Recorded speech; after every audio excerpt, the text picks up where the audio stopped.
Hello and welcome to Labour Social. I'm back because Keir Starmer's making a speech, so we're just going to jump in. We're a couple of minutes behind. Thank you. And here he is now. Tonight, the Prime Minister has finally announced the next general election. No one's going to know this is on. A moment the country needs and has been waiting for. And where, by the force of our democracy, power returns to you. A chance to change for the better your future, your community, your country. Now, it will feel like a long campaign, I'm sure of that. But no matter what else is said and done, that opportunity for change is what this election is about. Over the course of the last 4 years, we've changed the Labour Party, returned it once more to the service of working people. All we ask now, humbly, is to do exactly the same for our country and return Britain to the service of working people. That would be nice. We offer why you should change Britain with Labour. I think that was three reasons. Because we will stop the chaos. Look around our country. The sewage in our rivers. People waiting on trolleys in A&E. Yes. Crime virtually unpunished.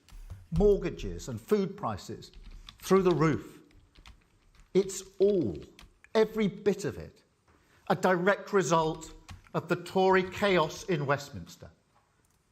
Time and again, they pursue their own interests rather than tackling the issues that affect your family.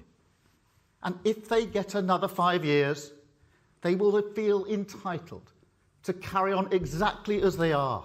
Yes. Nothing will change. Absolutely.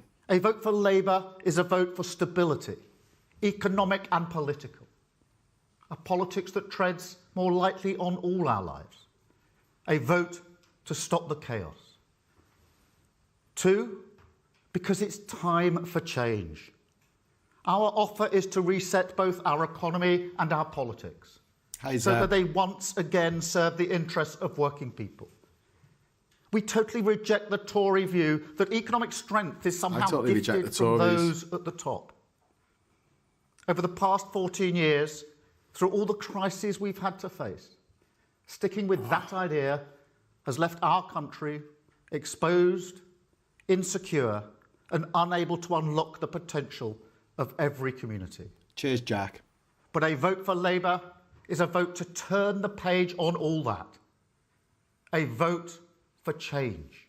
Yeah, that's what we want. And finally, change. Change for good. Because we have a long-term plan to rebuild change for change's sake. A plan that is ready to go, fully costed and fully funded. We can deliver economic stability. Cut the NHS waiting times. He's smart enough secure to do this our inside. Borders with a new border security command. Harness great British energy to cut your bills for good. Yeah. Tackle antisocial behaviour and get the teachers we need in your children's classroom. Yeah. But most importantly of all, we do all this with a new spirit of service. Country first, party second. Yes. A rejection of the gesture politics you will see in this campaign, I have no doubt, from the Tories and the SNP. I'm well aware of the cynicism people hold towards politicians at the moment. Yeah, it's not surprising. But I came into politics late, having served our country as leader of the Crown Prosecution Service. And I helped the police service in Northern Ireland to gain the consent of all communities. Service of our country is the reason and the only reason why I am standing here now asking for your vote. Yes, and Nick. I believe with patience, determination, and that commitment to service, there is so much pride and potential we can unlock across our country. Cool. We just had to check out the manifesto when it's published. The future of the country in your hands. On the 4th of July, you have the choice. And together, we can stop the chaos, we can turn the page, we can start to rebuild Britain and change our country. Thank you. Them gone. Get the Tories gone. Get So them Keir Starmer, the gone. Labour leader there, responding to the call of a general election here in a very wet Downing Street. Welcome to Westminster. I'm Geetha Gurumurthy. Let me just bring in Vicky, who's been listening in part to what Sir Keir Starmer said.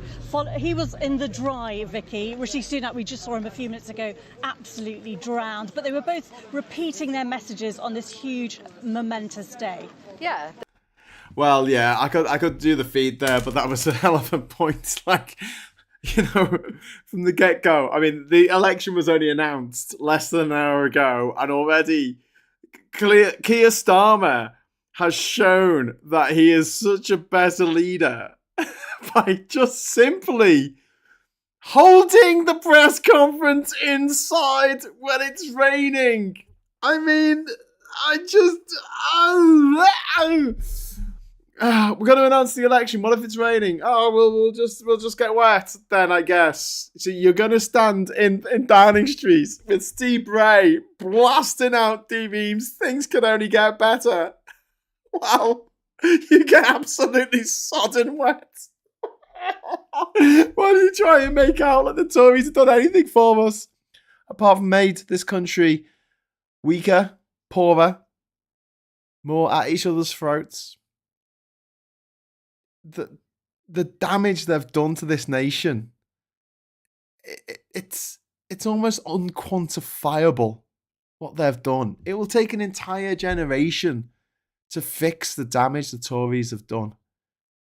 They have destroyed our economy and any chance we have of economic growth. The only way we can ensure economic growth now is by getting people from other countries to come here, which I don't have a problem with, but the Tories apparently do.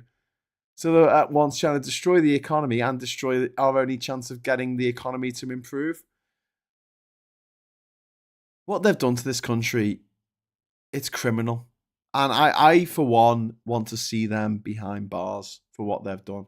The people whose lives they have ruined, the people they have killed in their pursuit of riches, fame, power, and cocaine, which is what drives the Tory party, let's face it.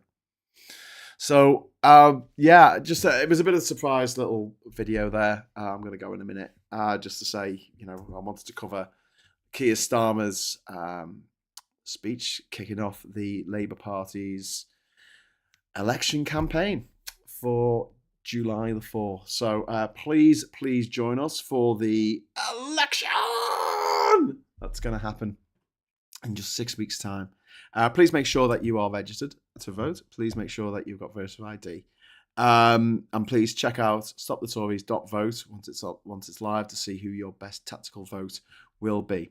Warren says, what about Sunak's cruel PIP and welfare reforms? Disabled people have died in untold numbers since 2010. Yeah, absolutely, Warren. Absolutely. And it's people, not just physically disabled people, but people who have got mental health problems that the Tories have just left to die. 1 in 4 children in this country are in poverty now. 1 in 4. Millions of people living hand to mouth thanks to the Tories and their cruelty. I sometimes say blithe cruelty, but it's not even that. Like, it's targeted cruelty. You know, the cruelty is the point, as they say. Not Another Budget says, first vote was 2010. As an adult, I've only had the Tories in power, and they destroyed the chances for me that my parents had. Get them gone. I love that comment. Thank you so much. Not Another Budget, and hopefully we will together get them gone. Just apply for my postal vote. Feels great, says Lady Namira from Game of Thrones. And we've also got Alistair Kerr saying 300,000 dead from 2010. Yeah, that's just from austerity. I was too young to vote against Thatcher in 1979 by 7 days. That's some JRB. I was born in 1979, so the first 18 years of my life was under Tory government. And 1997 feels like it's starting to feel a lot like 1997 again here in the UK on this very, very wet Wednesday afternoon. it looks like there is a ray of sunshine on the horizon, and that is that the Tories in 6 weeks' time will be gone. And we as a country can move on, finally, from their tyranny, from their cruelty, from their sadism.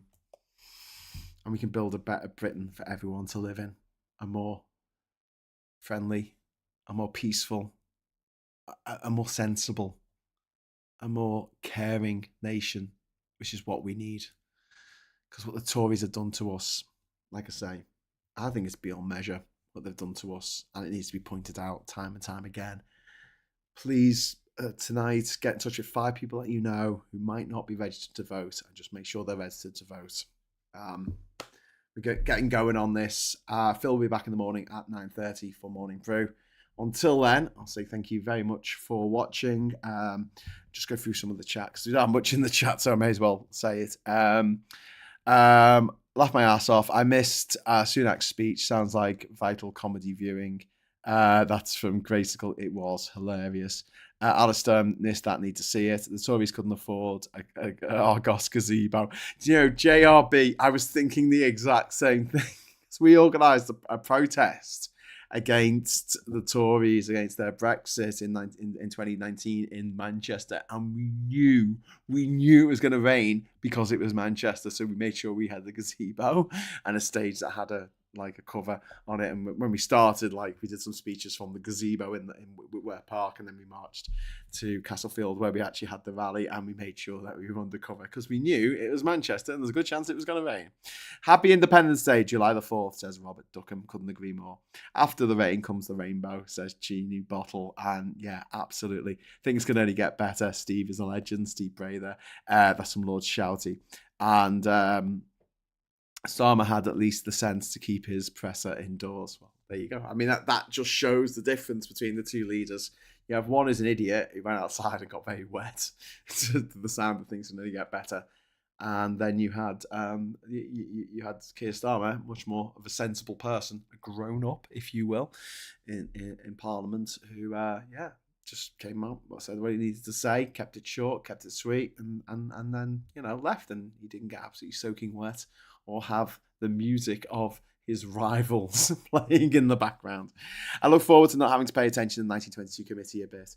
Night Watchman, that would be fantastic. But also, I look forward to the day I no longer have to see these horrible cretins, these lizard people, on the front page of all the newspapers, in every single news article, being sadistic about something or other. A different group each day. I look forward to that. I look forward to some good news stories about how we've fixed things that were broken. Because Britain has never been so broke. It's never been so broken. So fingers crossed for brighter future, bit of sunshine, a few rainbows, a few rainbow lanyards thrown in there, and I'm here for it. I'm absolutely here for it. And so thanks very much for joining me. Ladies and Mirror, ITV talking about how much more polished Starmer was. Yeah, I think it all makes a difference. It all makes a difference. Every little helps. And so we'll discuss this more tomorrow, I'm sure. But until then, I just want to say thank you so much for staying with us over the months or over the years on this channel. And the next 6 weeks are going to be wild, and please join us for that. And then on the election night, we are going to be doing a Labour Social mega special in an undisclosed location in London, which I'm going to organise now. So things can only get better because they can't get any worse. Until next time, thanks for watching. Hello, good evening, welcome, and goodbye.